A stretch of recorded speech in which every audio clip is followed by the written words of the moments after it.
नरेंद्र मोदी आज मुंबई दौऱ्यावर 29,400 कोटी रुपयांच्या विविध प्रकल्पांचं लोकार्पण आणि भूमिपूजन करणार। लोकसभेनंतर मोदींचा पहिला मुंबई दौरा। महाराष्ट्रात आगामी काळात होऊ घातलेल्या विधानसभा निवडणुकीच्या दृष्टीने मोदींच्या दौऱ्याला महत्त्व। मुंबईतील पूर्व आणि पश्चिम उपनगरांना जोडणाऱ्या गोरेगाव मुलुंड जोड रस्ता प्रकल्पाचं मोदींकडून भूमिपूजन, तसंच संजय गांधी राष्ट्रीय उद्यानाखालून जाणाऱ्या जुळ्या बोगद्याचंही मोदींच्या हस्ते भूमिपूजन। मुंबईतील भांडूप संकुलातील जलशुद्धीकरण केंद्राचं मोदींच्या हस्ते आज उद्घाटन। आयुर्मान संपत असल्यानं जलशुद्धीकरण केंद्राची पुनर्बांधणी। काँग्रेसची 7 मतं फुटली यात आश्चर्य नाही, ही मतं आधीच फुटलेली होती, संजय राऊतांचं वक्तव्य। विधान परिषद निवडणुकीत फक्त काँग्रेसचीच नाही तर ठाकरे गटाचीही मतं फुटली। ज्या आमदारांनी आम्हाला मदत केली त्यांच्याबाबत योग्य निर्णय वरिष्ठ घेतील, उदय सामंत यांची माहिती। कालची निवडणूक जनशक्ती विरुद्ध धनशक्ती होती। आमदारांना काल 20 कोटी ते 25 कोटींचा भाव, काही आमदारांना 2 एकर जमीन देण्यात आली, संजय राऊतांचा गंभीर आरोप। संजय राऊतांना लोक मनोरंजन म्हणून पाहतात, संजय राऊतांच्या आरोपांवर केसरकरांचं प्रत्युत्तर। संजय राऊत फेक नरेटिव्हचे बादशाह, संजय राऊतांच्या आरोपांवर आशिष शेलारांचा पलटवार। विधान परिषद निवडणुकीत विजय झालेल्या भाजप आमदारांनी देवेंद्र फडणवीसांची भेट घेतली। आमदार योगेश टिळेकर, परिणय फुके, सदाभाऊ खोत देवेंद्र फडणवीसांच्या भेटीला। भारतीय जनता पक्ष गावगड्यांमध्ये काम करणारा पक्ष, त्यांनी एका गावगड्यात काम करणाऱ्या माणसाला उमेदवारी दिल्यामुळे आमदार झालो। विधान परिषद विजय झाल्यानंतर सदाभाऊ खोत यांची प्रतिक्रिया। पूर्ण राज्यात विजयाचा जल्लोष झाला। विधान परिषद निवडणुकीच्या विजयानंतर पंकजा मुंडेंची प्रतिक्रिया। विधानसभा निवडणुकीत विजय प्राप्त करू, पंकजा मुंडेंना विश्वास। आरक्षणाच्या लढ्यासाठी जरांगेंच्या छत्रपती संभाजीनगरमध्ये रॅली। सगळे सोयऱ्यांच्या अंमलबजावणीसाठी सरकारने घेतलेली वेळ आज संपली। छत्रपती संभाजीनगरच्या केम्ब्रिज चौकात खासदार संदीपान भुमरेंकडून मनोज जरांगेंचं पुष्पहार घालून स्वागत, विलास भुमरेंचीही उपस्थिती। आजचा दिवस सरकारच्या हातात, मंत्री छगन भुजबळांचा सरकारवर दबाव, मनोज जरांगेंचा आरोप, तर हाकेंच्या आंदोलनामागे भुजबळ जरांगेंचा आरोप। हक्काचं आरक्षण आम्हाला द्या, सरकारला मराठ्यांचा रोष परवडणार नाही, मनोज जरांगेंचा इशारा। 100% 288 उमेदवार पाडणार, आताही आमदार मराठा आमदारांच्या मतांमुळेच निवडून आले, मनोज जरांगेंची टीका।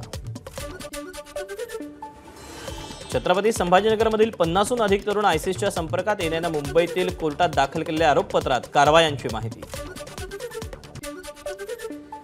छत्रपती संभाजीनगरच्या अजिंठा वेरूळ आणि जायकवाडी धरण भागात घातपाताचा कट असल्याची धक्कादायक माहिती उघड, आयसिसशी संबंधित जोहेब खानवर चार्जशीट दाखल। पुढच्या 36 तासात मुसळधार पावसाचा इशारा, 200 मिलीमीटरपेक्षा अधिक पाऊस पडण्याची शक्यता। मुसळधार पावसामुळे पालघरमध्ये शेतकऱ्यांच्या भात लावण्या खोळंबल्या। येत्या काही काळात हवामान खात्याकडून मुसळधार पावसाचा इशारा। भिवंडी शहरामध्ये सकाळपासून पावसाची संततधार, कशेळी काल्हेर भागात पाणीच पाणी, भिवंडीमध्ये हवामान विभागाचा ऑरेंज अलर्ट। ठाण्यामध्ये जोरदार पावसाची हजेरी, पावसामुळे सखल भागात पाणी साचलं, माजीवाडा मानपाडा ते घोडबंदर रोडवरची वाहतूक मंदावली। वीकेंड असल्याने पर्यटकांची धबधब्यांवर गर्दी, लोणावळ्यातील भूषित धरणाला पर्यटकांची मोठी पसंती। रायगडच्या अलिबाग जिल्हा रुग्णालयात पाणीच पाणी, रुग्णालयातील कर्मचारी आणि रुग्णांची तारांबळ। रत्नागिरी जिल्ह्यातल्या देवरुखमध्ये एसटी बसला गळती, विद्यार्थ्यांचा एसटीत छत्री घेऊन प्रवास, व्हिडिओ व्हायरल। जालन्याच्या जाफराबाद तालुक्यातील डोणगावमधील शालेय पोषण आहारामध्ये आणलेल्या भाजीपाल्यामध्ये आळ्या निघाल्या, संतप्त गावकऱ्यांनी मुख्यमंत्र्यांना धारेवर धरलं। नांदेड जिल्ह्यामध्ये केळीचे भाव घसरल्यानं शेतकरी हतबल, क्विंटल मागे 500 रुपयांची घसरण, लाखो रुपयांचा खर्च करूनही भाव कमी झाल्यामुळे शेतकऱ्यांसमोर नवं संकट। पुण्याच्या हडपसरमधील ज्येष्ठ नागरिकाला झिकाची लागण, खासगी रुग्णालयात उपचार। पुण्यातील झिका बाधित रुग्णांची संख्या 19 वर 10 गर्भवतींचा समावेश। सोलापूरच्या माळशिरस तालुक्यात खुडूसमध्ये संत ज्ञानेश्वर महाराजांच्या पालखीचं दुसरं रिंगण, प्रशांत खिलारेंनी टिपलेली रिंगण सोहळ्याची ही खास दृश्य माझाच्या प्रेक्षकांसाठी। सोलापूरच्या माळीनगरमध्ये पार पडलं तुकोबांच्या पालखीचं पहिलं उभं गोल रिंगण. वारकऱ्यांकडून तुकोबा ज्ञानोबांच्या नावाचा जयघोष. आषाढी एकादशीसाठी धुळे एसटी आगाराकडून 256 विशेष बसची व्यवस्था. विविध मान्यवरांच्या हस्ते विशेष बस सेवेचं उद्घाटन. वर्धा ते पंढरपूर वारीसाठी वारकऱ्यांना बसची प्रतीक्षा. 5 तासांहून अधिक काळ बस नसल्यानं वारकरी संतप्त.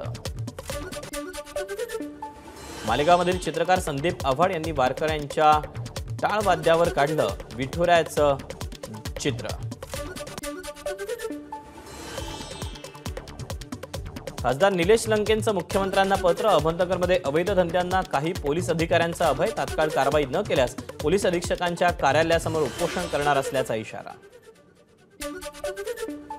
तुळजाभवानीचं दर्शन घेतल्यानंतर संभाजीराजे उद्या विशाळगडावर जाणार. विशाळगडावरील अतिक्रमण हटवावं, संभाजीराजेंची भूमिका. अहमदनगरमध्ये श्रीरामपूर जिल्हा संघर्ष समिती आक्रमक. अहमदनगर जिल्ह्याचं विभाजन करून नवीन श्रीरामपूर जिल्ह्याची मागणी. प्रांत कार्यालयासमोर ठिय्या आंदोलन. परभणीमध्ये सकल ओबीसी समाजाचं आंदोलन. सगळेसोयरे अध्यादेश सरकारनं काढू नये आणि शिंदे समिती रद्द करावी या मागणीसाठी आंदोलन. जागरण गोंधळाद्वारे सरकारचं लक्ष वेधण्याचा प्रयत्न. वारसा हक्कासाठी सफाई कामगारांचं विधान भवनाबाहेर आंदोलन. मंत्री गिरीश महाजन, नरहरी झिरवळ यांना दिलं निवेदन. वारसा हक्काबाबत सरकारनं तात्काळ निर्णय घेऊन नोकरीपासून वंचित असलेल्यांना न्याय द्यावा, आंदोलकांची मागणी. एसटी महामंडळाच्या 87,000 कर्मचाऱ्यांच्या जून महिन्याच्या वेतनाचा प्रश्न सुटला. 230 कोटी रुपये निधी वितरित करण्यास गृहविभागाची मंजुरी. 15 जुलैपर्यंत कामगारांच्या खात्यात पगार जमा होणार. राज्यातल्या यंत्रमाग कारखानदारांना दिलासा. वाढीव वीज सबसिडी देण्यासाठी ऑनलाईन नोंदणीची अट रद्द. वस्त्रोद्योग मंत्री चंद्रकांत पाटील यांची माहिती. घाटकोपर होर्डिंग्स दुर्घटनेला तत्कालीन लोहमार्ग पोलीस आयुक्त कैसर खालिद जबाबदार. या प्रकरणात मोठा भ्रष्टाचार. एसीबीकडून चौकशी त्याची द्यावी. भाजप नेते किरीट सोमय्या यांची फडणवीसांकडे मागणी. अमेरिकेतील ग्लेशियर राष्ट्रीय उद्यानात बेपत्ता झालेल्या सिद्धांत पाटीलची शोधमोहीम थांबली. सिद्धांतचा मृत्यू झाल्याची शक्यता. ग्लेशियर नॅशनल पार्कची माहिती. 6 जुलैला सिद्धांत दरीत पडला होता.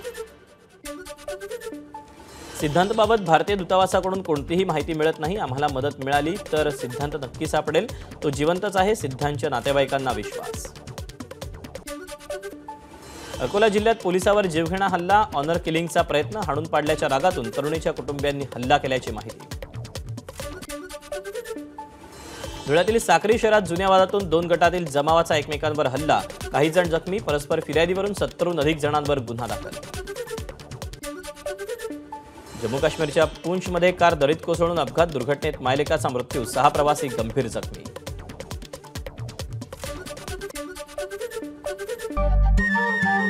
नमस्कार. मन शुद्ध तुझं ही वेगळ्याच प्रकारची मालिका तुम्हा सगळ्यांना खूप आवडली होती. याचा दुसरा सीझन कधी येणार अशी विचारणा झाली. प्रतीक्षा संपली आहे मित्रांनो. येतोय मन शुद्ध तुझचा दुसरा सीझन. होई मन शुद्ध